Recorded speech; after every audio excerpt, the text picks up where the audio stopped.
Whoa! Hello! Hello! Hello! Hello!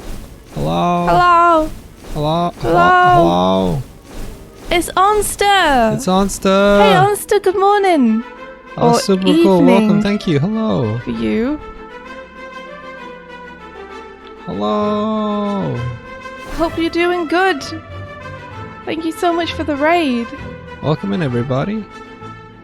How is your stream, Onster? How are you doing? Huh. Huh. Huh. Huh. Onster won. Onster always wins.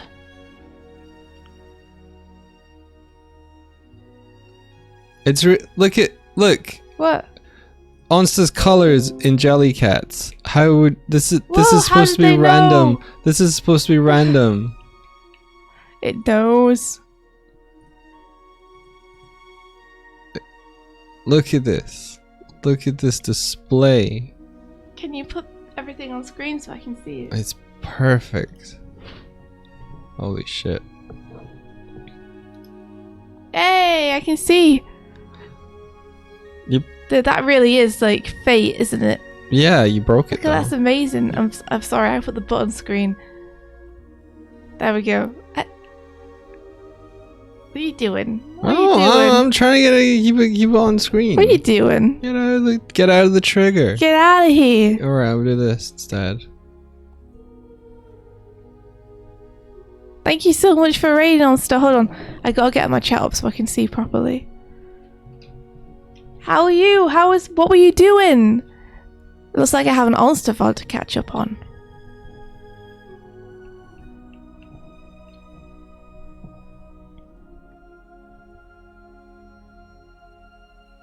You hacked into the system and not on the cables. It's so weird how when you pick me up I get shading. Yeah. Look at me. Look at me now. I've got shading on my shirt. What's going on? Do you like it? No. Hmm. I like being all toony. Okay. You were Digimoning! Oh! I like it. I like that game. It looks cool. I'm looking forward to seeing what happens next. Digital monsters. Digital monsters, digital monsters, monsting! Monsting. Digimonster, digital monsters, Digimon monsters, monsting. Have you thought of calling your stream Digimon Digital Monster? Yeah, let's all go to Digimon Digital Monster. The Digital Monster. I don't think he gets it. That Digital Monster. Digital Monster! Oh, Digital Monster. God damn it. Oh, I didn't hear it properly. It's because of my tiny ears. They're only tiny now. They weren't tiny at the time. You can't use that as an excuse. Past tense, tiny ears. It's because I was about to have tiny ears. I was about to have tiny ears and the sound hadn't reached them yet. Ears! So how are you today, Doig?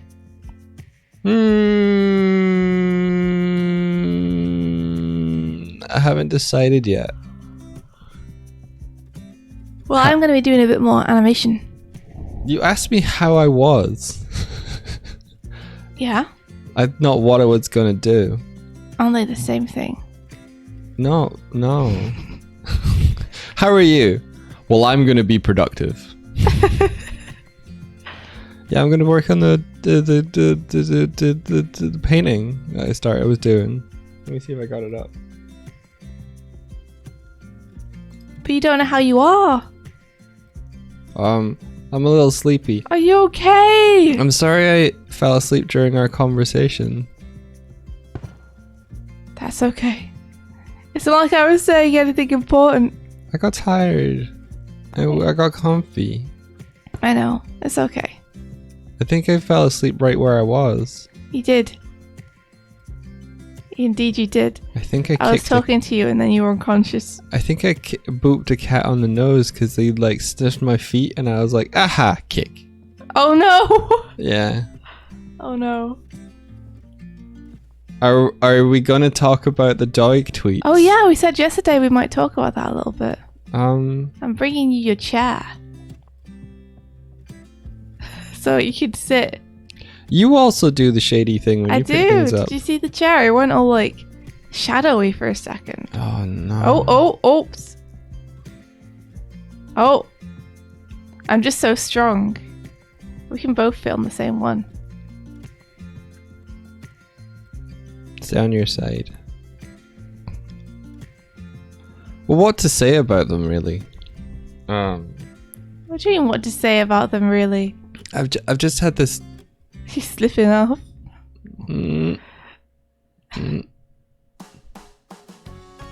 Uh-huh. I've just had this feeling recently, like making creative stuff. Aonoki says, let's start by reading them. That's probably a good idea. Oh, all right, okay. Do you want to read them? Why would I read them? They're your tweets. Because you have a beautiful voice. No, you read them. I'll drink some tea. I'll bring this closer as well because the camera's like... No, wait. We'll do this camera. Oh. The camera's like, get away from me. Hold on. I didn't need to hold up. That was perfect. There you go. This is perfect. Look how perfect that is. Come up here. Okay. I missed. There I am.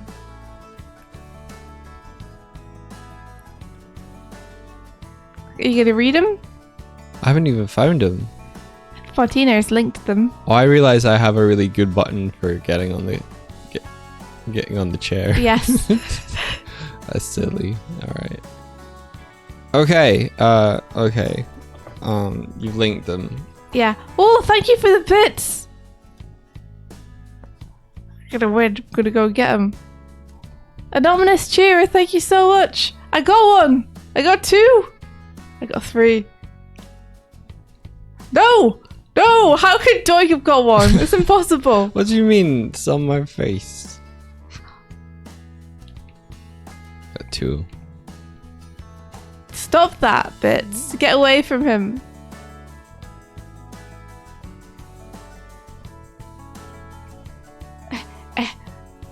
It's difficult when you're very small. Hey, no, you have to stay sitting on the sofa. That's the whole point. Was it? Why? Why? No! Well... Why? Anyway, okay, let's read them. Let's read them. Okay.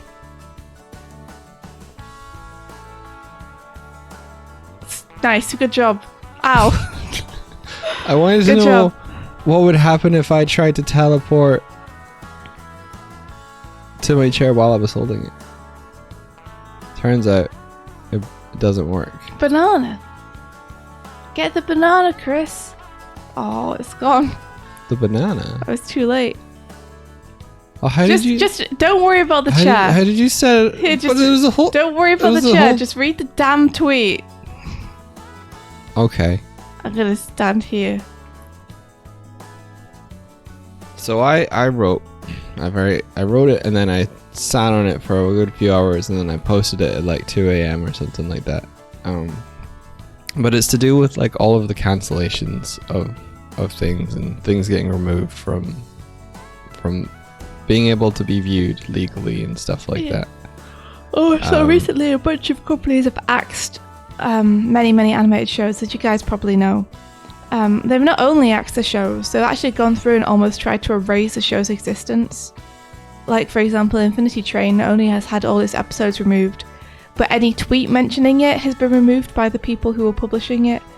And any YouTube stuff they put up, they've removed all of that. It's almost like anything that could link them to the show, and therefore mean they have to pay the artists any residuals, they're removing so they don't have to pay the artist, essentially. I learned that apparently it's because of they inherited some debt in the merger and they're trying to... And this was their way, was to axe all these animated shows. Can you hear the excavation that's happening? A cat's trying to poop. Somewhere, a cat is trying to poop. Just over there. So yeah, their way to erase this debt was to essentially erase the show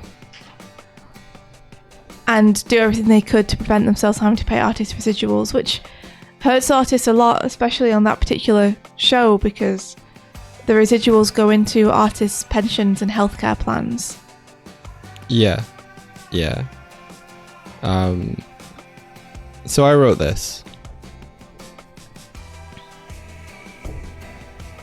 It's been a bad couple of months for this. This has happened with like over 25 shows or something have had this happen to them.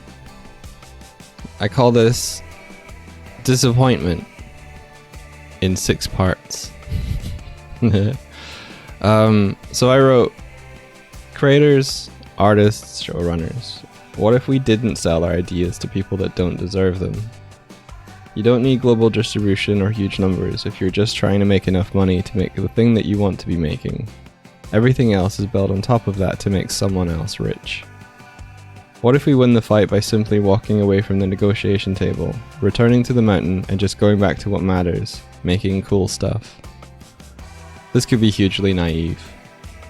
But I'm tired of someone else deciding when it's over. I'm tired of hearing the outcry and grief for something taken too soon or suddenly that would make the world a brighter place. I'm tired of asking for permission. They whisper this lie that you need them to make stuff. They need you to make stuff, because without your skill, your fire, there's nothing to market, nothing to sell. And they have forgotten that, because there's an endless supply of people lured in by the glitter of it all. Find your peers, band together, start small. If not now, when? I think it's a beautiful sentiment. And I'm not saying that this path is easy. I'm not saying that this path is sustainable. I'm not saying anything like that. I'm like, what would the world be like if part of the deal of getting stuff made wasn't giving away ownership? What would it be like? Because I want that more than anything, that creators are able to own their own ideas, keep creating their ideas, you know?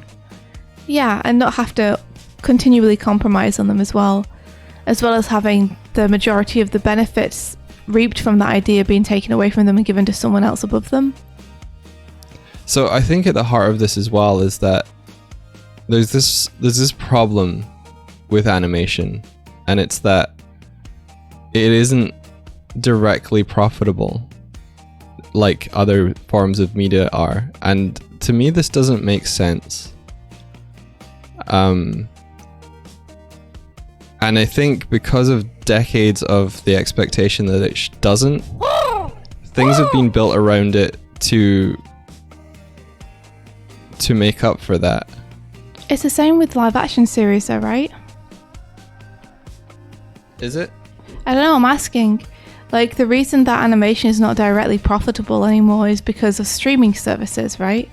So rather than buying a DVD set or like paying to watch something in a theatre, you are instead, oh, Josie, thank you so much for the raid. Thank you very much. We're just talking about animation and how it works and how we can make it work better for us. I think streaming has been a big part of disconnecting, but I don't think the same thing has happened with live action series.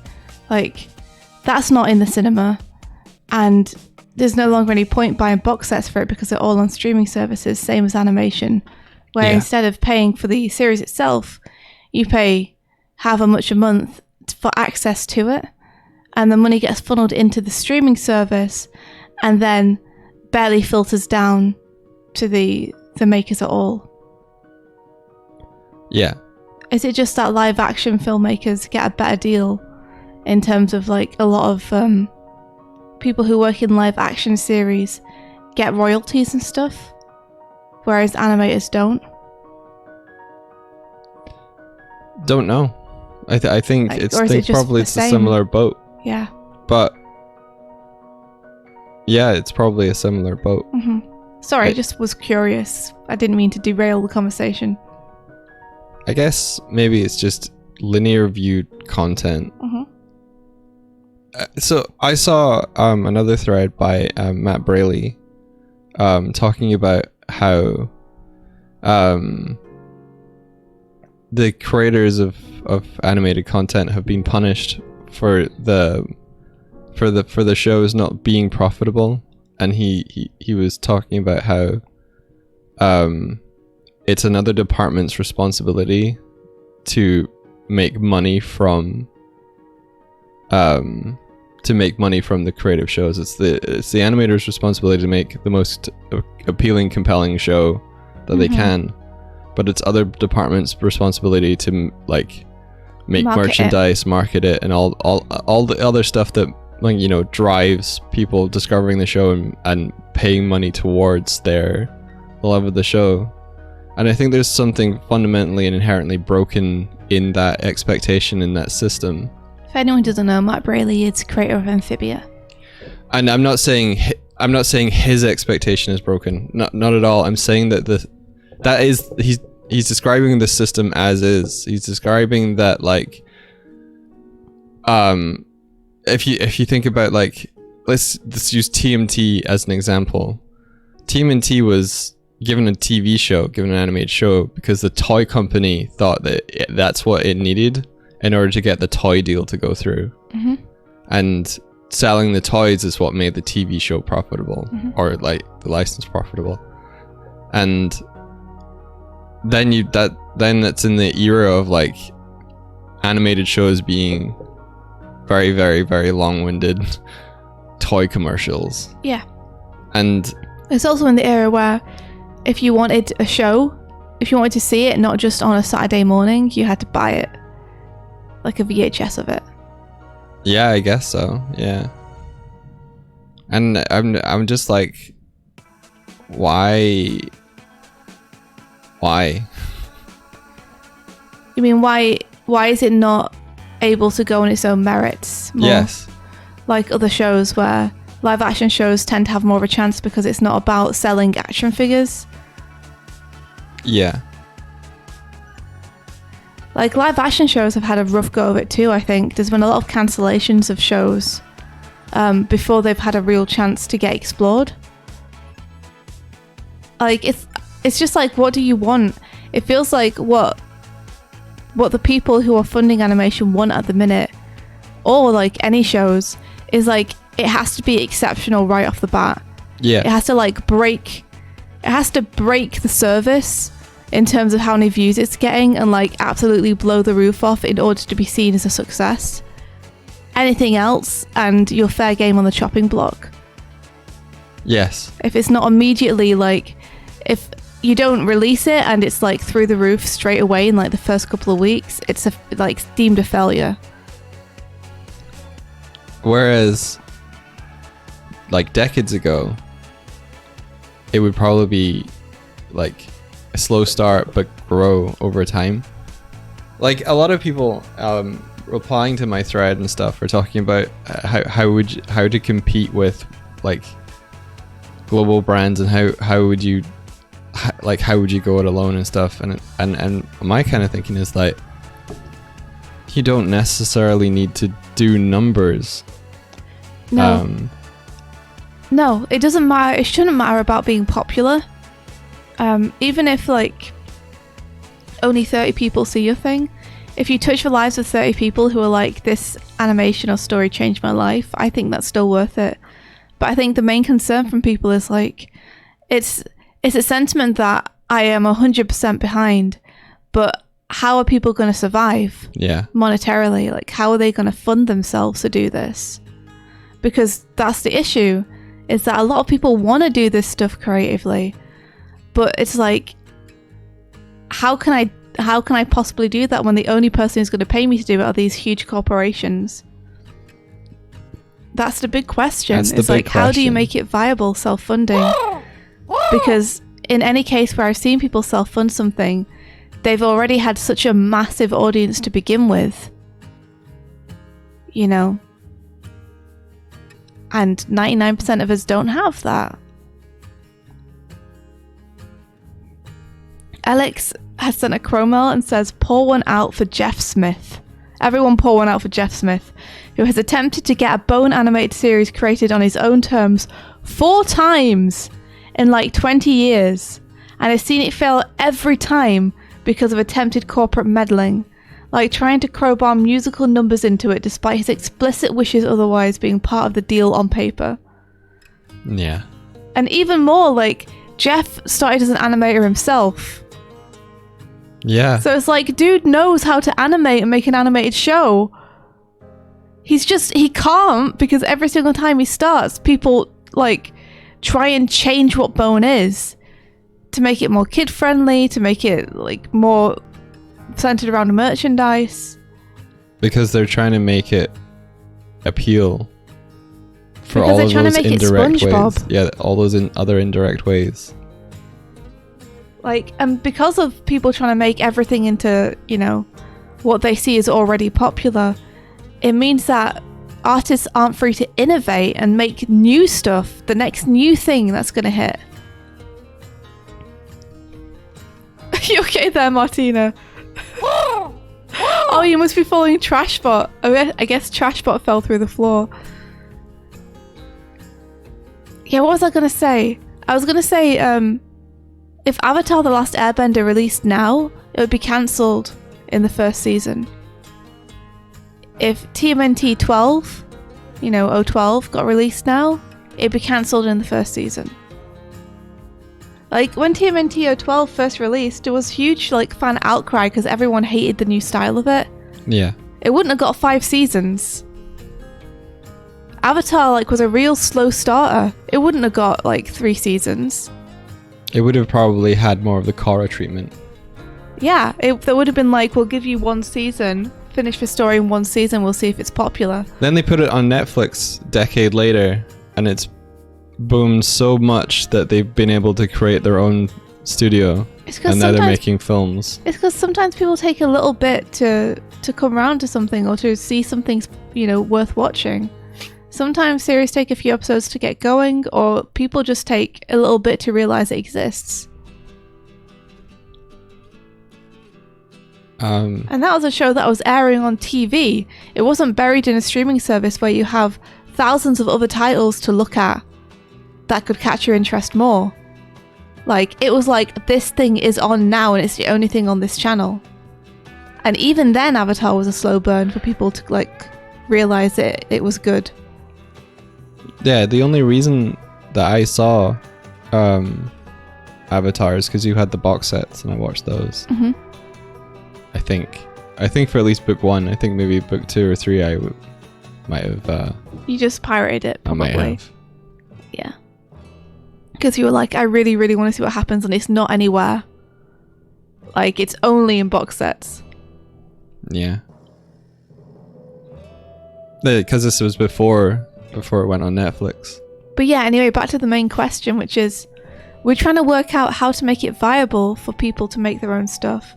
Like, there's got to be a way that you can bring that money in without needing to already have 17 gajillion subscribers that would go into a Patreon or something. Yeah. There has to be a way to make something really cool and have it be viable. I just can't think of what it would be. You know? Yeah.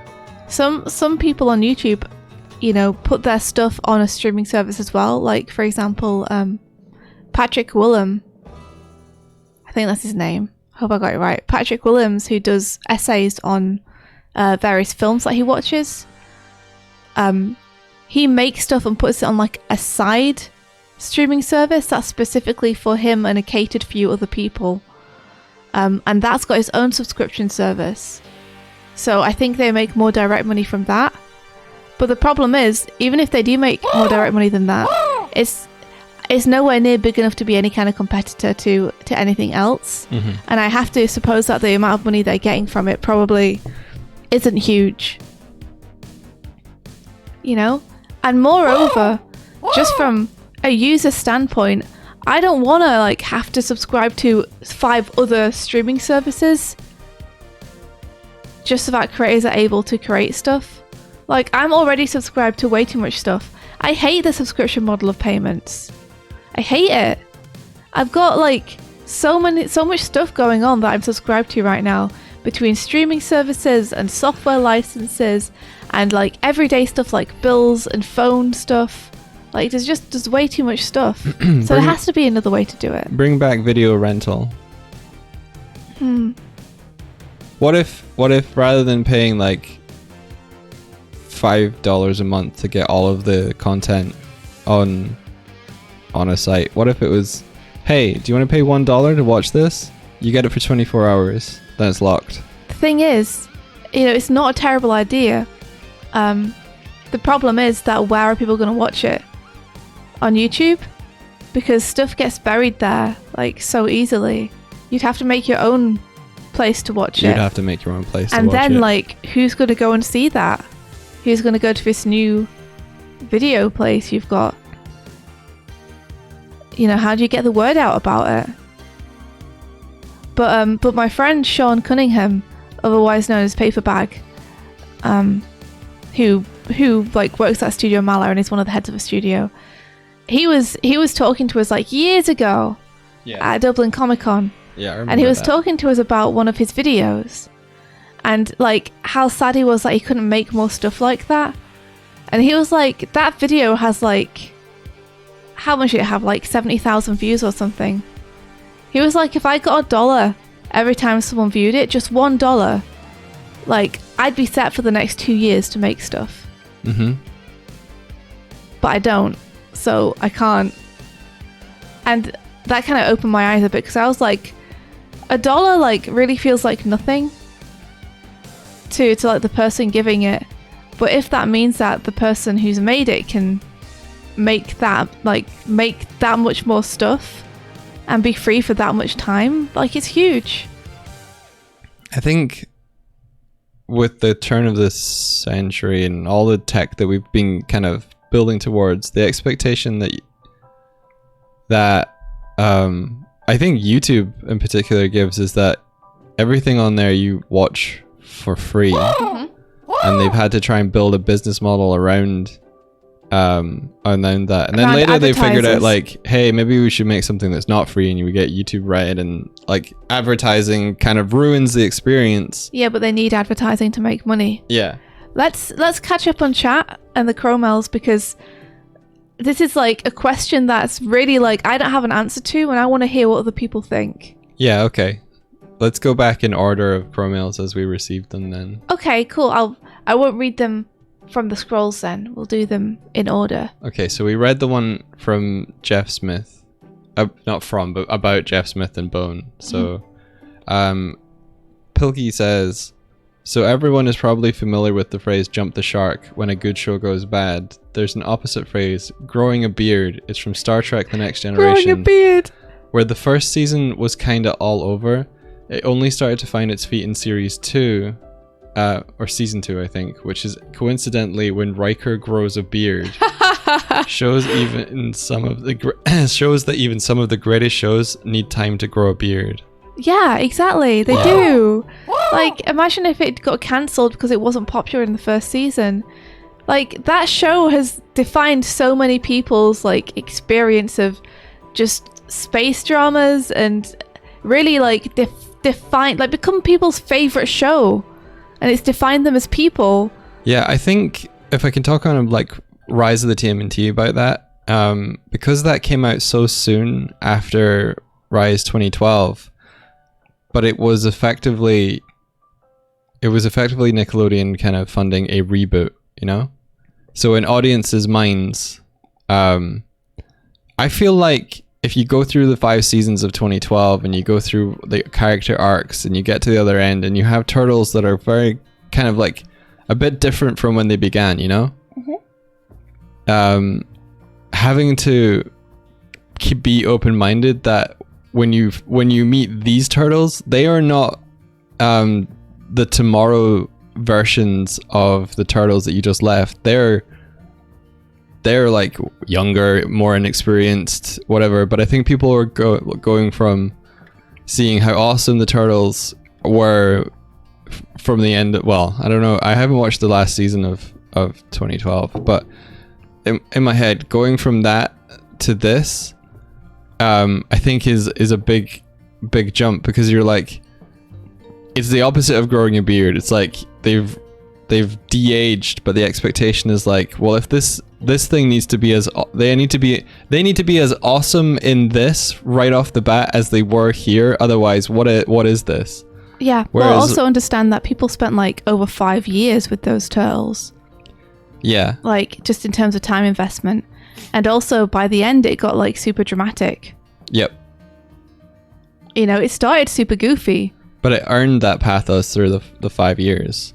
Anyway, let's continue going back in time through the Chromels, because I don't want the conversation to get cold. Ironoki says, I think a big part of making things better is banding together with other artists in communities. I really believe in the we all rise together mentality. Yeah, agreed. Yeah. Agreed. Like, one of the things is animation takes such a long time. It's nigh impossible to make something just on your own.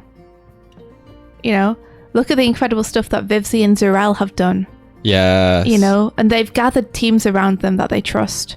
I think that's the way to go for sure. They're sort of the exceptions that prove the rule a little bit.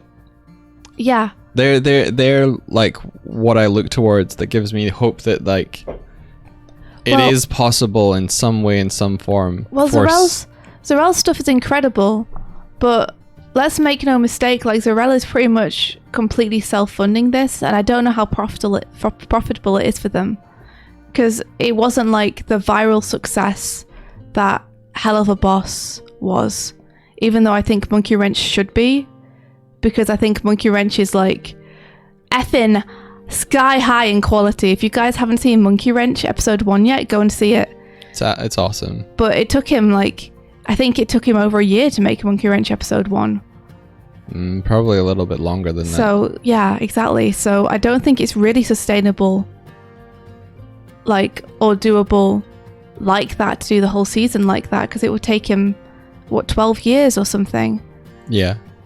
So we need to find another way to make this work, because I need to see the rest of Monkey Wrench.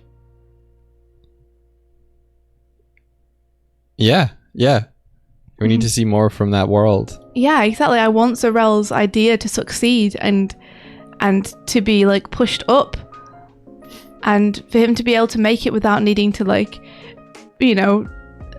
get carpal tunnel syndrome, break his back, and pour all of his savings ever into it to try and make it doable. But yeah, anyway, continue with the crow mails and let's check up on what chat's thinking about this. Okay. I'm gonna scroll back and get some. Yeah, I think get some opinions from when we were chatting about it a little bit earlier.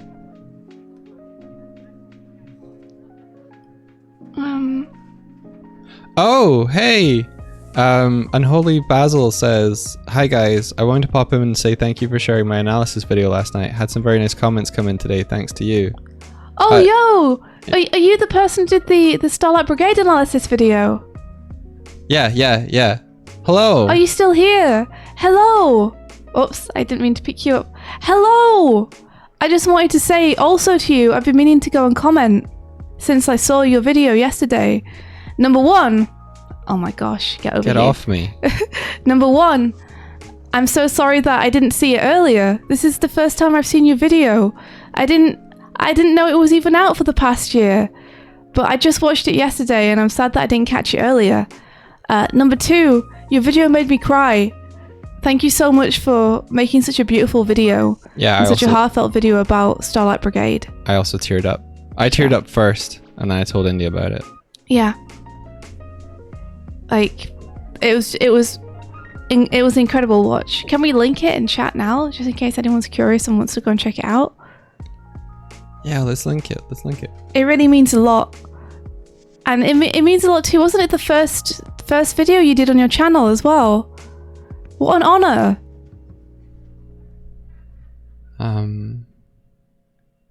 Thank you so much. Yeah, thank you very much. It means such a lot to us.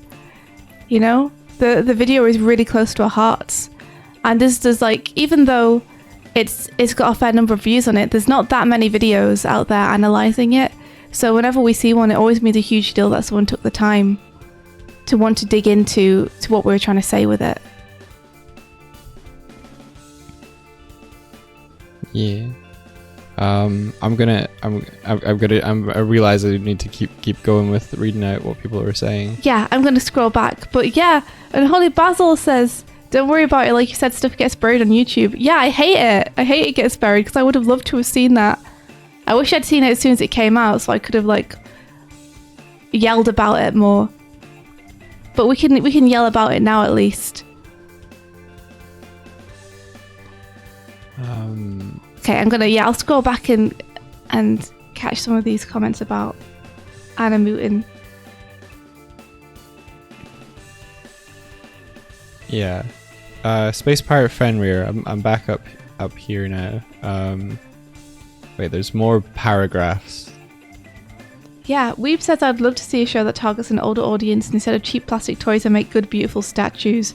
More expensive merch for a demographic with disposable income." Yeah, give me beautiful Arcane statues, please. Yes. I want a Victor statue and a Vi statue. Space Pirate Fenrir says, "I feel like Western animation corporate culture has only learned about how cheap animators overseas can be and not looking at the creative ways industries like, say, Japan cross-promote their production into multimedia brands. The media mix is a solid approach to financing, and I still haven't seen any Western companies giving it a shot. I will ask you more about what you mean by mixed media with that. this is Alex Barth, if I ever had an IP a corporate entity wanted, I'd put it in my contract that I get the rights back after X amount of time, and they're not allowed to create spin-offs, etc. And my estate is empowered to fuck them in the ears if they pull shit after my passing. Oh my gosh. We've said SpongeBob, whose creator didn't want spin-offs, then he dies and there's 3 fucking spin-offs. Oh my gosh, that's so disrespectful. Yep. But they don't care. That's the thing. All they care about is the money. And I'm tired of the people at the top only caring about the money. Space Pirate Fenris says, I feel like Western animation corporate culture has only learned about how cheap animators overseas can be. Just read that one. You literally just read it? Yeah. I missed the beginning. Yeah, I agree. 100%. It's sad how much animation is outsourced, like to the Philippines and stuff, because animators there will animate for something ridiculous like $7 a week. And it's like, okay, first of all, that sucks for them, pay them more. Like, it's not something to take advantage of, it's something to like try and fix. And secondly, just like, then the expectation comes that you can do animation for that cheap. And it's like, it's not possible if everyone who's working is like a bespoke animator. Mm-hmm. Like, indie animators can't compete with studios who can send stuff off and have 30 animators work on it for a whole week for just something like $200. Like, it's not doable for people who aren't doing that.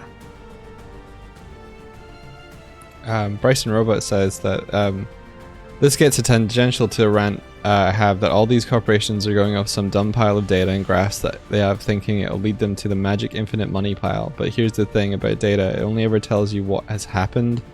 It's only ever a snapshot of the past. Data cannot tell you what will happen. Too long didn't read heck the graphs. Yeah. Yeah. And Weeb says, can't play hardball with corporations, they'd just drop it knowing there's thousands of other show creators that would agree to it. Exactly. Like, it's very hard to stand up for yourself because shows will just say, well, okay, fine, walk away. There are thousands of other people who would happily take this deal. And they're right.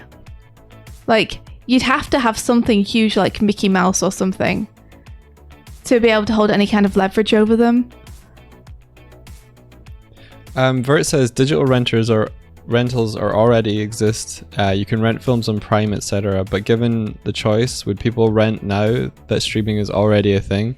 Streaming is just renting with another name. Streaming is renting thousands of titles at the same time. Every month, yeah.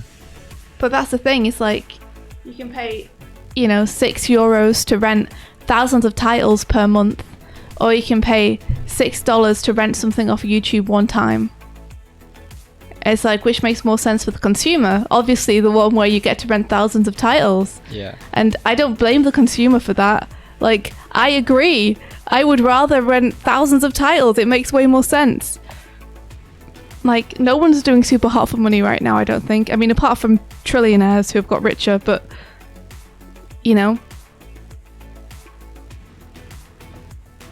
all those working people, like, money's pretty tight at the minute. You got to do what makes sense. Okay, so Space Pirate explained what mixed media was in a Chromail, so we'll read that one now.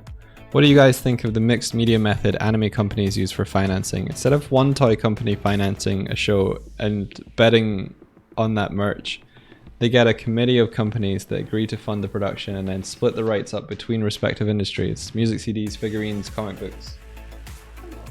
Oh, I'm getting like booped on my hand from Kuma. You want to read the rest or will I get to it? You should get to it because I don't know where it is in the chat. That's right, yeah. Scrumple the boy while you read. Yeah. Some furs on, little man. So split up rights between their respective industries. Music, CDs, figurines, comic books, etc. It helps mitigate the risk for each investor. There's issues with how Japanese animators are treated for sure, but I think there's something to be learned from this approach. Yeah. Japanese animators are so woefully underpaid and undervalued unless, again, they're like absolutely exceptional. Which a lot of them are, but still. I mean, I think that sounds pretty good. The problem is it's still something which is kind of out of reach for an indie person who wants to try and make their own stuff to get that many deals with people. I think the lock, the thing that we're stuck in is that in order to make something, the creator has an idea and they have to pitch this idea to people who have a bank of money. Mm-hmm. And the people with the bank of money don't want to lose money. No. So the decision making behind that is like, it's filled with risk aversion. It's filled with like, well, I don't know if I want to take a risk on this. So I'll give you like either no money, go away, or a smaller pool of money, or some compromise there. Well, the way it normally works, right, is like they have to make money. So it's like, if they say yes, it's like, okay, we will fund this idea. In exchange, we will get this IP. We will get to choose the animation studios, and we'll be able to make merchandise off it and have a control in the creative process. Yeah. We'll give you the tools to make it, but we're going to choose the cheapest animation studio that we can. We're going to choose the cheapest toy production we can. And if it doesn't do super well, we're going to axe it immediately. And if it starts costing us too much money, we're going to axe it immediately. Yeah. And simply because the creator doesn't have any other, no other way to make this thing, it's like the best you can get. But through all of that, the company, as part of the deal, is like, that's ours now. To do it with as we wish, because that's the way that they can like sustainably long term make money back on that initial investment of like giving them money to make the thing. But the thing that really gets me and catches in my throat is that they don't make the pitch. They make whatever the company deems is already popular. They make whatever the company deems is acceptable from the pitch, and the creator ends up probably making some sort of compromised version, a Frankenstein version of what they wanted. Like, I'm not saying that happens every single time, but I'm saying that the possibility of that happening is really high. Yes. I don't think there's been anything made that hasn't had corporate meddling. Yeah. In some capacity or form. Yeah, in pushing the creator to make it in a way that they wouldn't have if they'd done it on their own. But the big thing about that is that these companies want this thing to be like hugely successful. Yes. Okay? But the thing is that the company can continue companying. Yeah, the company doesn't see the value in innovation because that sounds risky. So everything that they want to make is modeled on the success of something else that they already have. Yeah, Dragon Lady's talking about how Iron Giant made no money in the cinema but made all its money back on DVD sales. And I saw the clip that was posted on Twitter from the Hot Ones Matt Damon episode, which made me go and watch the whole Matt Damon episode. But the clip that they showed was talking about how there's this feeling that they don't make films like they used to anymore. Mm-hmm. And Matt Damon kind of put some truth to that, in that back when films were being made, when there was DVD sales, he was saying that there was almost like a second wind to a film's kind of revenue stream, which was like you got the initial box office and the cinema sales from it, but there was always that second one 6 months later when people could buy it on DVD, and that's gone now. Because people aren't buying DVDs. People are streaming these or expecting to see on streams. And so in order to make movies now, they have to make up all of the money in the first office. in the first one, and therefore they don't make the kinds of films that aren't going to make it back. Or when you're faced with like, I think what he was saying was that like if you have like a movie that maybe costs like 25 million, or maybe it was something like 50 million, the amount of marketing that you need to put into it in order to make it back is almost the same amount as it costs to make the film. And so his example is like at the very start you have to figure out how you're going to make back $100 million on a movie. And so that's why they make the films that are going to make the money back now, rather than the kinds of films that wouldn't, but would over time. Yeah. I'm gonna ping back to the past. Okay. Scribbling says, does Radcy Christ's crowdfunding site count? Is that still a case of needs to do numbers? Well, the idea behind that, the proof will be in the pudding with that. Yeah, as far as I know, that they were pitching, I think it was like a fractional IP, or like people invested and got a tiny, like a percentage of ownership or something, or ownership of the IP. As far as I know, it's not going green live or anything like that yet. So yeah, like I still think that's going to be a hard sell for people. And someone can correct me if I'm wrong, because I might be misunderstanding this, but to me, treating your audience like shareholders sounds like it's its own bag of problems.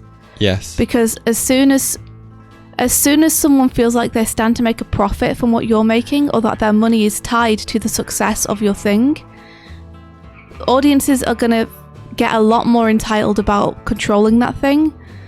You know, suddenly if you get delayed or something falls through with the project, people's money is on the line, and they're going to be much less forgiving than an audience would if they were viewing it for free or just buying it once the product is done. Yeah. Like, if people are putting money in, I think you're going to get a lot more people feeling like they should be able to have a say in the process more. So I don't know if treating your audience like shareholders or giving them a percentage of the shares is actually a good solution or not. It's almost asking for more trouble than the amount they put in is worth. Yeah, because at least normally you're protected by the framework of the fact that the big corporation will act as a shield for you and absorb that stuff. If it's literally just you on the internet getting bombarded by this audience, it sounds pretty rough. But maybe I've misunderstood something. Yeah. And Onster says, it feels like you've got to stick your fingers in a bunch of pies. Like, assemble a bunch of passive income and then be able to support you, that can then support you doing your own thing. But of course, you've got to make sure the passive income matches your current needs and living costs, which is rare for a lot of folks. Yeah, because anything that you do to create passive income is something you have to actively do, right? Whether it's creating something to sell on Gumroad or like running an Etsy shop, like any of this stuff requires a lot of work up front to set it up and make something worth that's gonna make enough for you that it's gonna be able to support you, which is its own endeavor in itself, like completely separate to animating anything. Like, we could be talking right now about how hard it is to do that just on its own, let alone setting up several different passive incomes to get yourself going. People who manage to do that are incredible though, and like, Godspeed and more power to them. Yeah, 100%.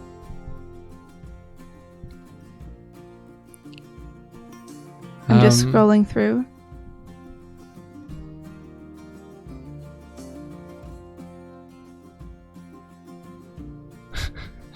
There's a story my screenwriting teacher told us about a producer who saw the first lines of a script setting. The setting was a rainy night, and he immediately refused, saying, "That's X $1,000 right there. I guess to film in the rain." Huh? Okay, I'm back to like recent messages now. Just add the rain in post.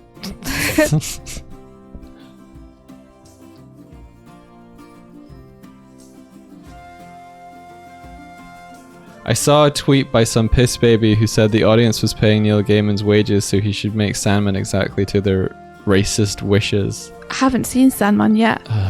What's going on with that? Oh, I don't know. I think a lot of people are just uppity about everything all the time, and it's not really Sandman's responsibility to cam their tits.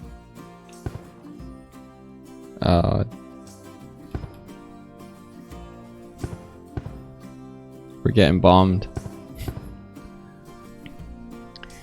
Royce Remix says he was saying a 25 million budget film needed to make 100 million profit.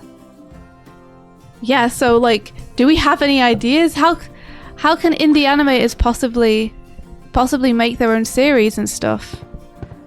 How can we do it? How can we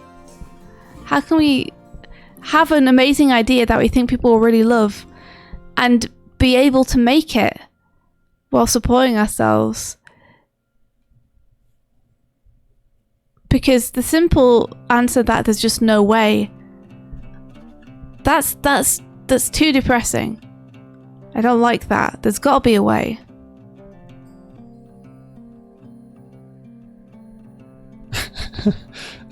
Jamie says, sell out to corporations, question mark. That's the whole problem. We don't want to do that.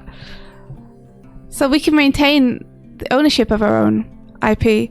Because even then, like, make no mistake, even if the solution is selling out to corporations, that's still really hard to do. Yes. There's still, even if you're like, I have an amazing idea and I want to make a series of it, the chance of you actually being able to pitch that to someone and then them saying yes, and then them sitting through the development without cancelling it, and then you bringing it out and them still not cancelling it, the chance of all that happening is so low. Animation Union, but Animation Union just protects you against getting underpaid, but it doesn't actually pay you. Yeah, an animation union is making sure that like rules are in place and things are fair. They're just establishing law in a lawless land. Yeah. Sell a ton of merch to fund yourself and take off to work full-time work on something that seems the only way to make something. Yeah, it feels like having full-time work and making it in your spare time is the only way. But making it in your spare time is like so unviable when it comes to animation because animation takes so long to make. Vert says, I think we have to lower the cost somehow. A show like Hello Boss is really expensive. But even then, Hello Boss is so much cheaper than anything you'd make in the industry. Because Vivzy is only paying the animators like what a reasonable wage would be. Whereas in a show, you have so many more people working on it who are getting so much more money. You know, because the higher up you go in the chain, the more like ludicrous the wage increase becomes. So you have like your animators and designers and such on the bottom level, and you know you go up to like producers and executive producers, and by the time you get up to like the actual company level who's funding it, the clients, the people are making so much. Like Hello Boss is actually very, very cheap because Vivzy is just getting what, like 30 animators and giving them all like just a reasonable wage. We think. Yeah. So anything which you would do to bring the cost of that down would be underpaying the animators. There's nowhere else to trim the fat on that. You know, if you have an animator who needs, you know, $1,500 to $3,000 a month to live, and then you have 30 of those, the costs add up quickly.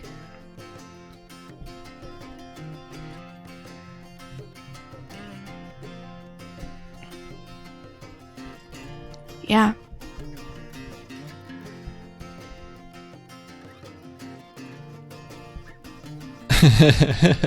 Benevolent Knight says, good morning, we're fixing the animation industry. we're trying to figure out a way. Yeah. Yeah, they weren't on schedule, so no time crunching. That's I'm happy they didn't have to do crunch. Make housing cheaper. I mean, it would be a lot easier if housing was cheaper. You'd still need to make some money from it though, wouldn't you? Like, how would you do that?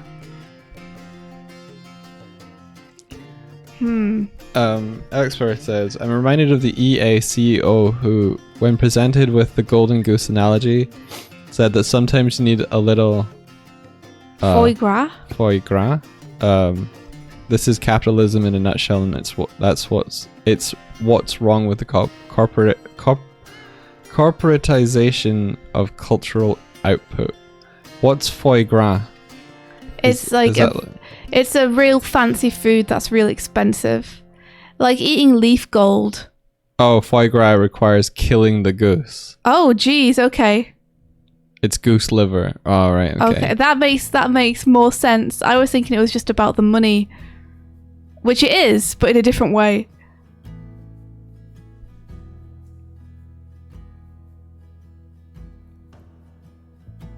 I had a dream. that if I won the lottery and I got like $30 million or something, I would just buy like, I probably wouldn't even be able to do this for this amount of money. It'd probably be too expensive. But if I had enough money to do this, I'd buy like a block of flats, and I'd give them to the animators. I'd find animators who want to make stuff, and I'd just give them a flat. And the only thing they have to pay for is like their food and potentially their bills. I'd be like, here you are, just make stuff. And I'd have like a breakfast bar and stuff. And, you know, all they'd have to do is like attach the house name to like the end of their stuff to say, hey, I was here when I made it. Yeah. To get the word out. Just like, hey, don't worry about it. Just, you can live here. Do your project. Make your thing. But I don't have $30 million or however much that would cost. Probably more. I don't know. Probably much more. Considering a house costs $1 million. Yeah. Probably it would cost more. Ayanoki says, I know a thing like that existed. What was it? Onsta says, I vote we give India $30 million. Yeah, guys, why don't you give me your $30 million, huh? Why are you holding out on me? I can't believe you're all sitting here with $30 million and not giving it to me.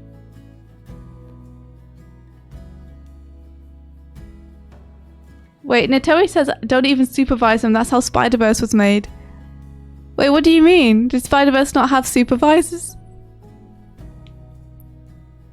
Because it says I need my non-existent 30 million for myself. That's what they all say. Planet Chaos. Good news, we're all going to be millionaires soon. Bad news, it's due to inflation.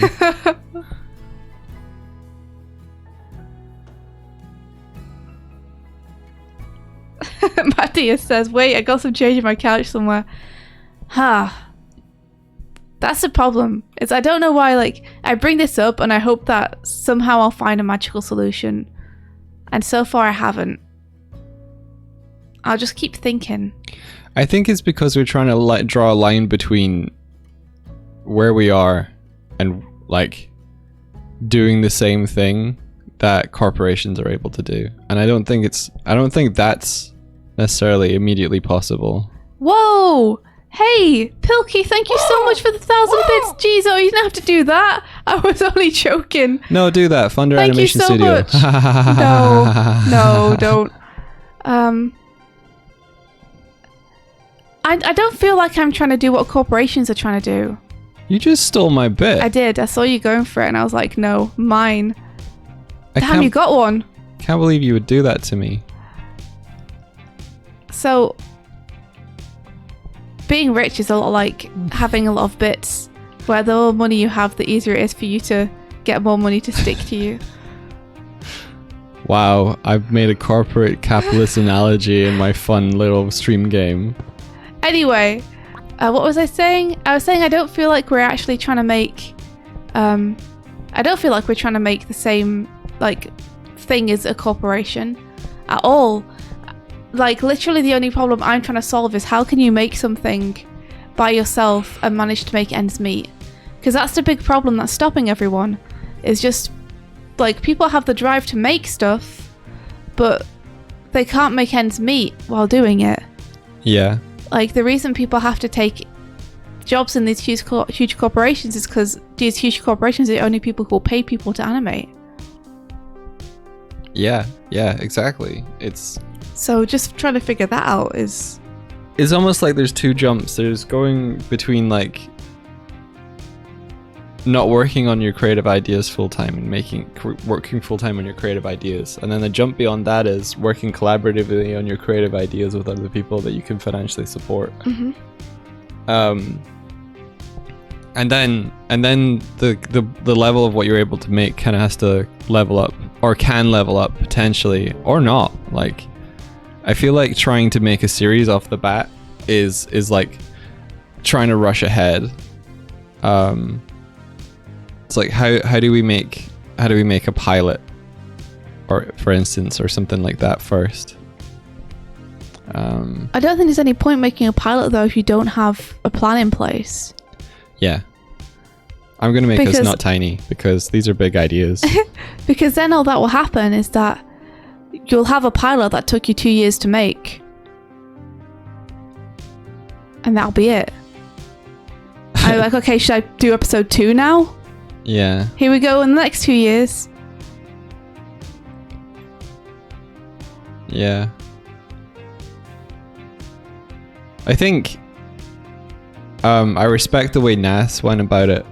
I think he's not necessarily like the format to follow, but I ultimately respect what he's been able to do, which was spend 4 years of his own free time, basically, between his freelance gigs, working on his own film and then dropping it. Yeah. And like that film ends with kind of like a hook. It's like even like both in and out of the narrative and story itself, it's like we have to prepare, you know. I do think it's very different though, because I think for Legend of Dragon Ball Tale, the idea was to make that film. Yes. And he made it. Yes. It wasn't a pilot looking for another 12 episodes afterwards.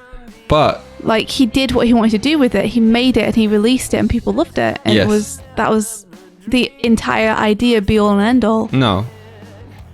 I don't think so. Because at the end of the video, Nas himself says, who knows, maybe the next one won't take 4 years. Yeah, but I don't think he's saying the next Legend, the next volume of Legend. I think he's saying the next film. Yes. Yeah. You know? And we don't know what that is, and for sure. Being, you know, a worthy kids and making a film just by yourself is very different to wanting to make a series or something. Kurzik's saying Cartoon Saloon made Secret of Kells over a period of 9 years while doing commercial work in between to keep the money coming in. Exactly. The problem is, like, I don't want to sacrifice a decade to making one thing. Yeah. I want to tell a whole story and do like a whole series or something. Yeah. You know? Like being doing the worthy kids thing is awesome if you can do it, to be able to make stuff that makes people so happy and laugh so much that, you know, you can support yourself full time, investing in your own personal projects. But I don't want to be a lone artist making one short every year or a couple of months. Mm-hmm. I want to work with my friends in like a studio setting to make something bigger. Yeah. With a more overarching story. I want to make something that isn't limited in scope by the fact that I'm one person.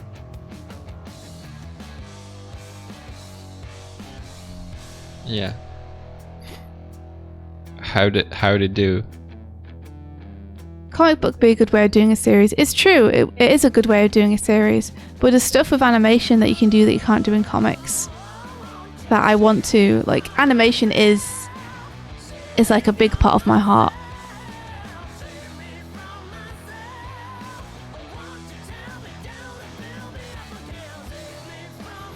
Kurzik says, I want to be able to hire Doig to do color keys for me one day.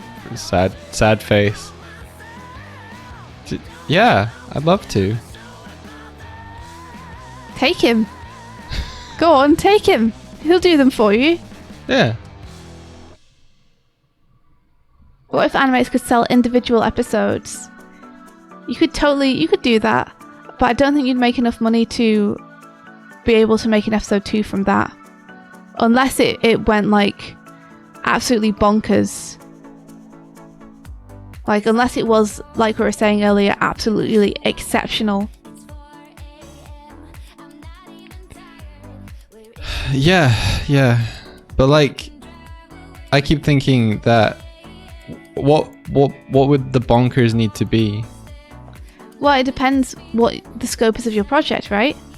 So, yeah. like, again, taking the Vivsy idea to expand that, let's say you're paying the absolute minimum, which I'd say would be $1,500 a month. I'm not even sure that's livable, but let's just go with that number. It depends on where the person is living. So like it's $1,500 isn't livable in LA. No. For sure. That's like just your rent potentially. Yeah. Okay, well let's just go with 3,000 as a round number. Okay, 3,000. 3,000 per artist. $3,000 per month. Per month per artist. Okay. Okay. And let's say you want to bring out an episode and you don't want it to take you like 5 years to do, so you want to hire people to help you. Because even if it took only you 5 years to do, and you're not paying yourself, like if you deduct that 3,000 from what you would normally earn, that's the time that you're pouring into it. But so let's say you hire like 10 artists to help you, you know? Okay. You have like 8 animators and someone to help you organize it and someone to help you color it, and people are inking their own work, and I don't know, you're doing all the compositing. Yep. Or something. Mm-hmm. So 10 people times 3,000 a month, that's 30,000 for 1 month. Yeah. Worth of work. Let's say it takes you 3 to 4 months to make, rather than 5 years. So 120,000. So that's 120,000 4 months that you'd need to make. Yeah, 360,000 a year. Mm-hmm. Yep. And that's without you getting paid anything. Like, if you made 120,000, all of that would go into paying the artist for episode 2. Yeah. Dang. Okay. So, in order to make that back, you know, and that, yeah, again, that's without worrying about your own rent or your own bills. That's just to make an episode with 10 artists that you've hired.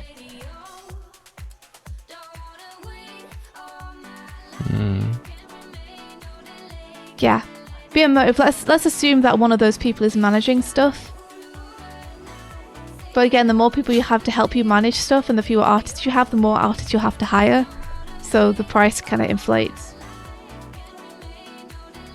And that's without thinking about software licenses and stuff as well.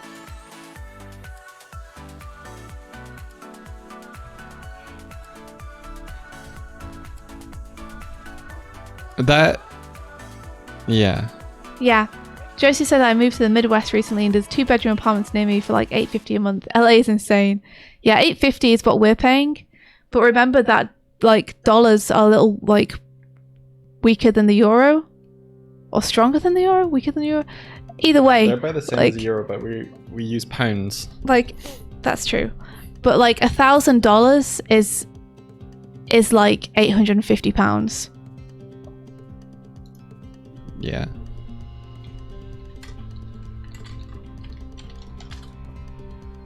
Yep. Mm-hmm. And remember that has to cover more than just rent. It has to cover people's bills. It has to cover people's software license. It has to cover their food, any medical or anything expenses that pop up unexpectedly during the month. Them just relaxing and being able to live life, you know, like a normal person, as well as things like phone bills, subscriptions that they have going on.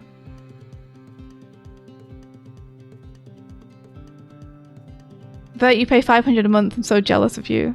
Sounds amazing. But yeah, even if you pay $500 in rent, your actual living costs are going to be much higher than that. But yeah, anyway, like let's say like it's $150K an episode with 10 people working on it. Yep. Like, it's just, I feel like if you did one episode of something, you're going to be very lucky to make $150K from it to fund an episode 2. How much do you think it would cost? If it was like you pay for it to watch it, how much would an episode cost? It would have to be like $1 or something, because anything more than that, and people are just going to look at it and shake their heads. Okay. Like, number one, this is something I'm not sure of the quality of. Number two, if I can get Netflix for $6, and that will give me a month's worth of viewing of over 1,000 titles. Yeah. I'm not going to pay $6 for one thing. So what if it was $2? Mm-hmm. So you have to have half the number of people watching it. Yeah, so you'd have to have 60,000 60,000 people. or 75,000 or something people paying for it. 75,000 people. Mm-hmm. Okay. To break even. Yeah. Well, no, to pay the artists.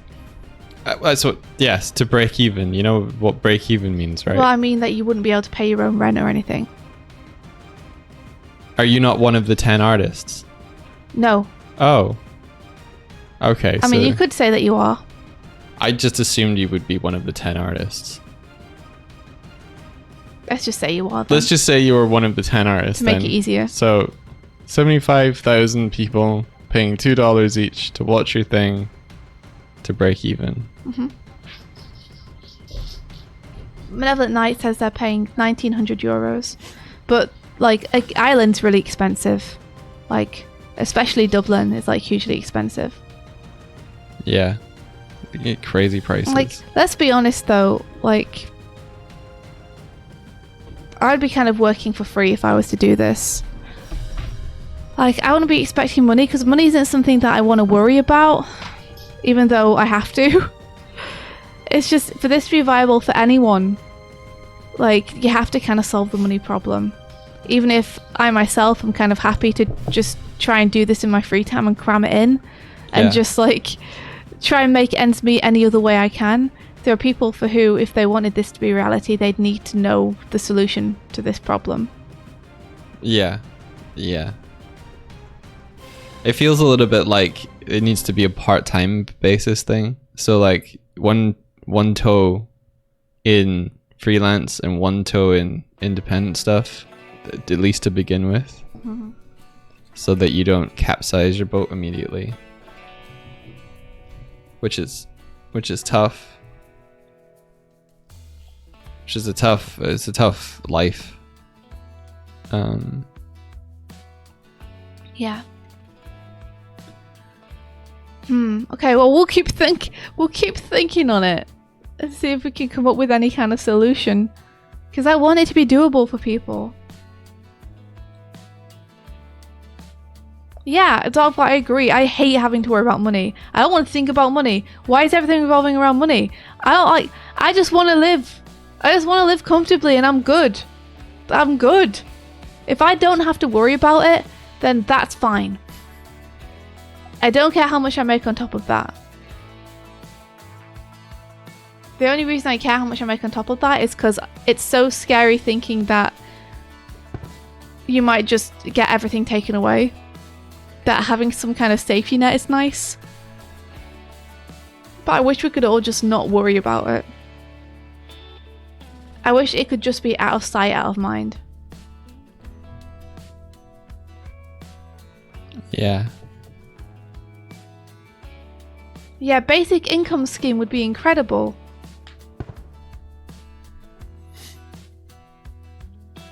Yeah, and Royce Remix says the worst part is that we have all the resources we need for that to be possible for everyone. It's just that in order for some people to remain immensely rich, that wealth can't be spread. The even worse thing is just that money is something we made up. We invented it. We invented this cage. Enkun and Thorogrim, thank you very much Thank for you guys. resubscribing. Thank you so much for the subscriptions. Enkun, 1 year. Whoa. Thank you. Thank you so much. There's got to be a way, guys. I'm going to work it out. I'm going to figure it out. And Thorogrim, thank you for choosing us with your Twitch Prime. Yeah, thank you so much for giving us your Prime sub. That's amazing. I think part of it someone had the kind of like, they were saying earlier it was like a diversification of passive income, and I think that's something you and I have done just progressively over time. Like, we spend 2 hours every morning doing this, and Twitch is one of our kind of like supplementary incomes that helps keep the darkness outside the windows. Okay, I've got something we can do to begin with. What's that? Okay, how about just from now on, everyone writes royalties into their contracts. Yeah. Every animator. Except, it may be like a very small amount, because if someone was going to give royalties to every animator on a project, like it would need to be a very small amount in order for it not to be a huge chunk of the money. But it would start to add up if you worked on more than one thing. yeah.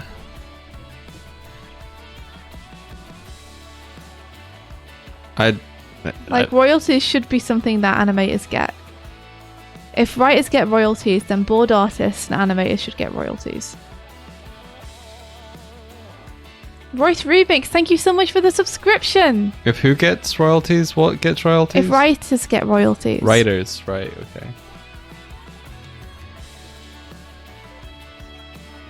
Yeah, and sadly people would mostly likely hire people who don't want royalties. Exactly, which is why everyone needs to ask for them.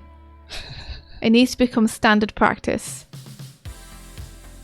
It needs to be like a movement that just happens with animators where they're like, okay, we're asking for royalties now.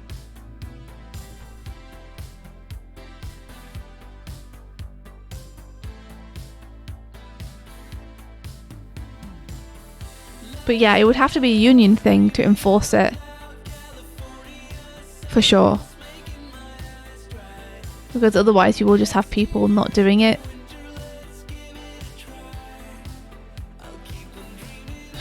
Yeah. Ula says, sure, that'll happen. Well, you have to believe, Ula. You have to start somewhere, right?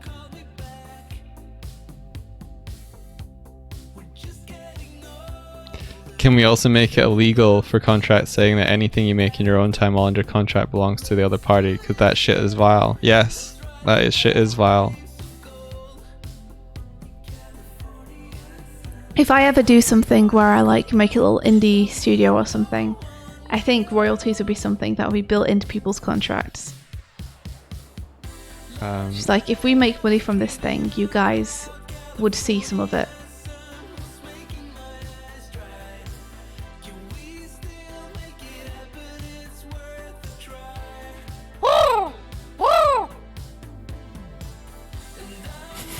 India woke up, she listened to Ben and Pokey and started a union. All the animators joined it, the world changed.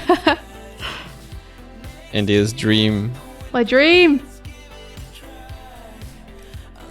Oh, Ben did an India woke up ages ago. We must have missed it. Oh!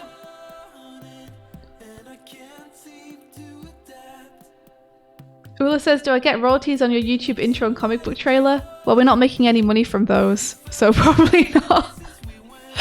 There is no profit being seen from those.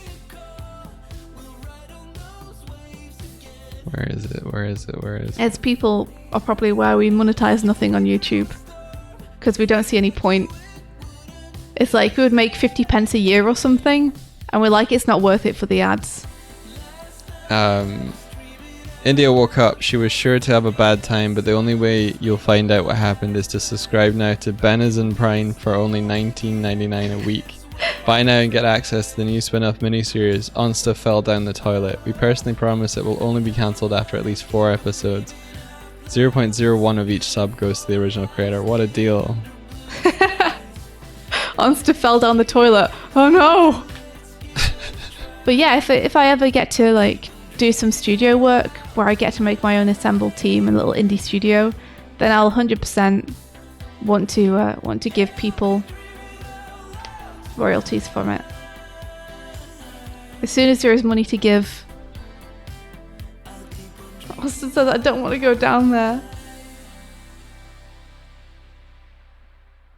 Another Chromel from 44 minutes ago from Piscean Encrypted. Everything going on in the animation industry is honestly incredibly depressing. Rise inspired me so much and helped me find some of my artistic motivation and creativity again with making my Rise OC, and I want to be part of something that can inspire others like Rise did for me. But with the current state of things, it feels impossible and almost like it's not worth trying. I just don't know what to do. Exactly. I hate that.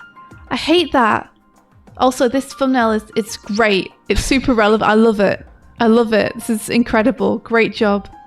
I hate that people feel like it's hopeless. I hate that. That's like the worst thing, is that the stuff which is happening is making people feel like making their own stuff isn't doable. And I just want to give people hope. There has to be a way. There has to be a way. Like, I hate seeing all these creatives and artists, like, fucking, like, just depressed and kicking the dirt and being like, well, I guess this is how it's always going to be. Because no one's ever going to fight for me and the corporations are never going to change. Like, seeing people retired to, like, not being valued sucks. It sucks. And seeing people be retired that their ideas will never become anything. Oh, I wish I could fix it. I wish I just had, like, just all the money to give to people. I wish I was just a money funnel. I could just, like, throw money at people and be like, here you are. The money hose. Make your idea. Yeah. There has to be a way.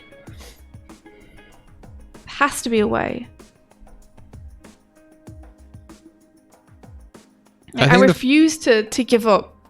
I think the focus has to be on what can you make now? What's possible for you to make now with the resources you have? What can we do that's going to change the attitude of the industry? Like, what can we make that's going to give people hope that they can make something too? Rather than make something and have people look at us and go, oh, that's nice. It's lucky that they're in the position to be able to do that, but I'll never be able to do that. Like, I want something where people look at it and they're like, that's a good idea. I could do that. Why don't I just do that? Philly says, kill the billionaires.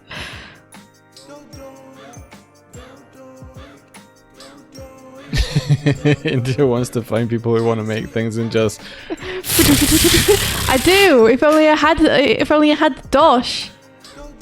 Yeah, for context, we don't have the Dosh. No.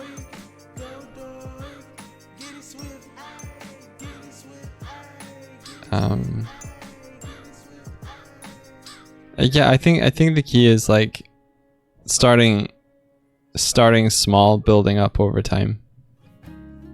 That's my thoughts.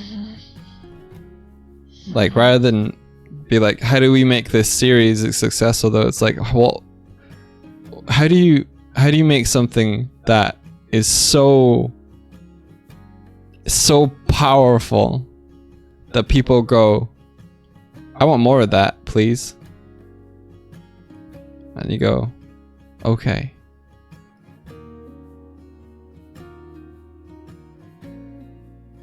How do you do that?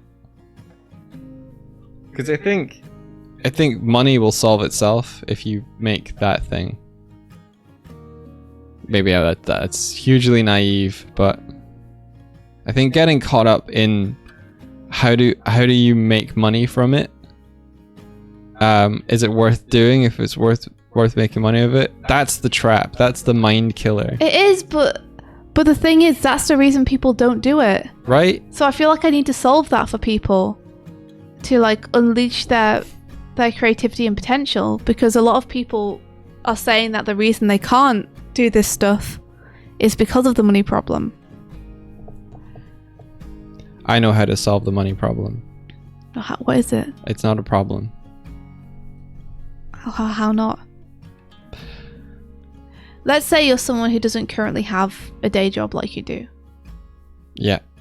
And let's say that I'm not someone who currently has freelance. That neither of us have worked in the animation industry before. Yep. We just want to make something. Yep.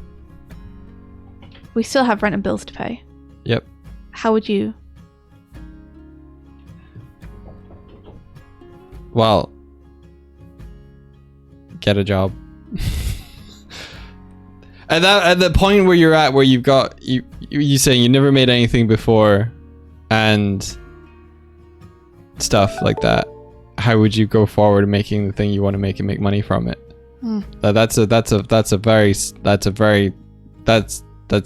tough. That's no momentum in that circumstance. I think it's find a way to get steady income and work on it outside of your job hours. I had this idea of having a YouTube channel where I start off by just putting £3,000 into a pot, and then people can be like, I want to make this film, I want to make that film.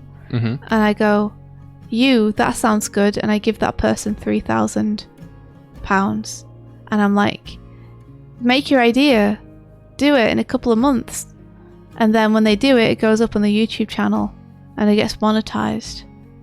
And then the money that's made from people looking at that thing goes back into the pot. And then I give that to someone else and I'm like, now you make your thing. And they make it and it goes up on the YouTube channel and gets monetized. And then the money that's made from that goes back into the pot. The problem being that putting something up on YouTube isn't a guarantee that it's going to make any money at all.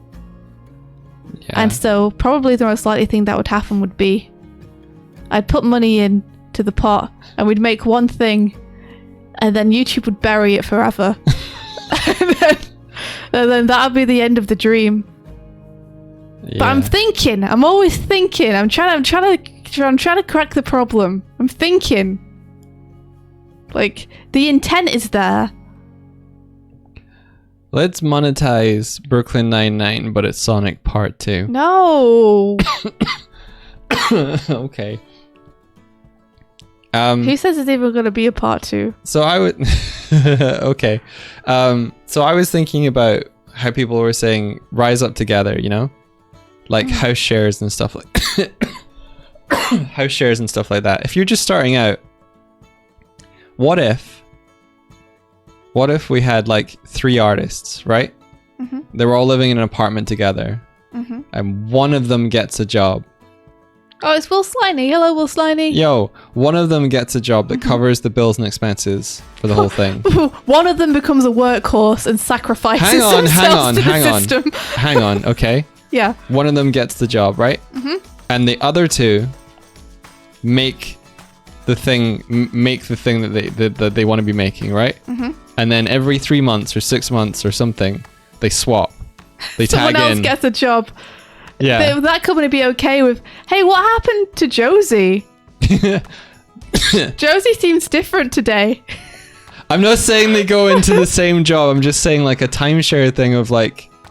They quit their job after a couple of months. Yeah, and then someone else gets a job. Yeah. Yeah, this idea sucks. I agree with that. I agree. It's my turn to work. I don't want to. I don't want to. Okay, well, I'm just spitballing, okay? That sucks. I appreciate the thought, though. But what could those 2 people do in 6 months? Well, one of them, like, they could both get really annoyed at one another. They'd probably all hate each other. Yeah, they would all... That's a perfect recipe to get everyone to try and just destroy one another. Guys, I've come up with a reality TV show. It's called, Art Share. Oh my gosh. Okay, so I didn't let that one cook in the pot long enough.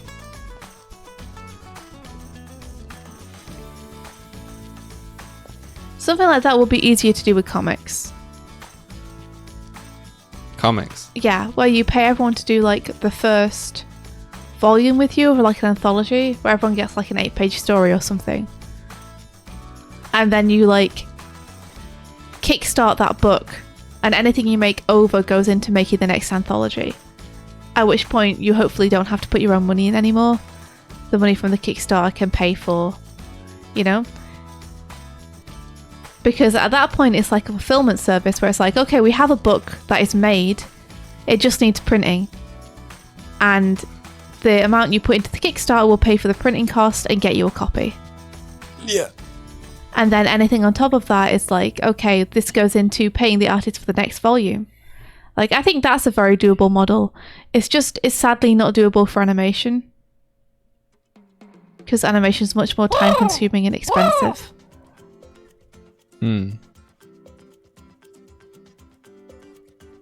Pilky says, Doig is right. You have a group who takes on contract jobs while the rest works on your project. Rotate who takes the contract on. I don't know. I don't know how I feel about it. I feel like I would get annoyed at being pushed into doing contract work for the benefit of the group. It was our living situation last year. This year as well, It was, but I chose it. You didn't tell me I had to go and work so that you could do some stuff. You didn't say, hey, Swifty, it's your turn. Yeah.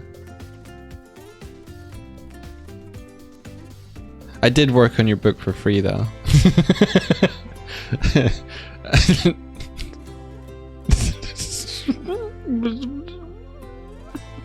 Well, you don't have to work on it for free again. I want to. I can colour it myself. Oh no. Okay. You got better over time. Don't huff into the table.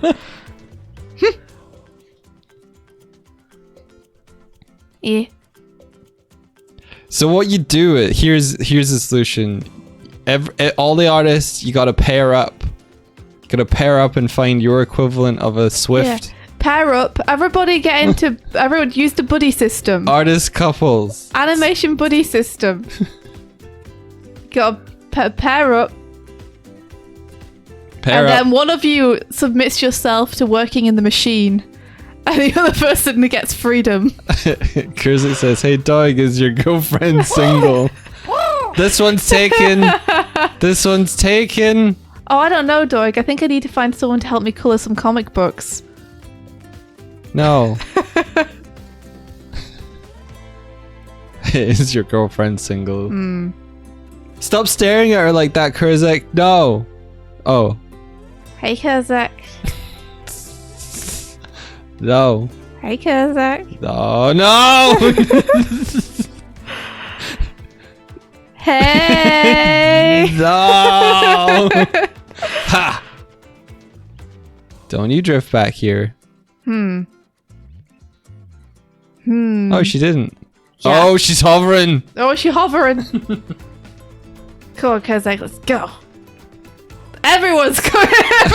We all left Doig behind. Unfortunately, I have to go to a meeting in 3 minutes now. Fair enough. We didn't solve the world. We didn't Surprise, solve the world. everybody. I know you're all surprised, but we didn't manage to solve animation yet. We didn't solve animation yet. But we'll keep thinking. And if anyone has any bright ideas, then feel free to chat to us about them. Because we're trying to figure out some kind of, I don't know, some kind of system or solution. How about this? Have a team of people who are willing to work together for a month on a project and then release that as a video on YouTube in a channel, kind of like Love, Death and Robots. The next month you make a new project. I'd be totally up for that. I think the issue is just that YouTube is so unreliable that I don't think you'd be able to make much, if anything, from it. So it would be a continual people needing to work on stuff for free. Yeah. What if we made something, a teaser of something, That and was then so gay. yeah, sure, and we put a teaser for it up, and then we're like, if you want to watch the whole thing, here it's on Gumroad, or it's on Ko-fi, and you could buy it. I mean, Rather you than could do putting that. it up on YouTube. Again, I think that the funnel through you'll get to that, it will be very small and not enough to fund it. I'd be interested to see. Yeah, I mean, there's no harm in trying it. They call that porn, Doig. All right, okay. Doig pinups, let's go! So, animation OnlyFans. Let's go! Only frames. Only frames! Only frames. Oh, we can't. I have to go. I have 1 minute to go, and this is okay. Segue. We'll come back to this. Only frames. Only frames. Tomorrow, and maybe we'll do some work as well. Maybe. I was gonna do some work today, Yeah. but this conversation I think is important, We got and I was into really it. interested to see what chat thought about it. Only frames. Yeah. Right? Oh. Well, I mean, I had fun chatting about this stuff. Yeah. Me too. Me too. All right, we gotta go. Sorry. All right. Unfortunately. Until next time. I gotta go make money. May the rest Of your day. be filled With adventure. adventure. Take care, everyone, and goodbye. Thank you so much for coming over. Have fun at Bath's place.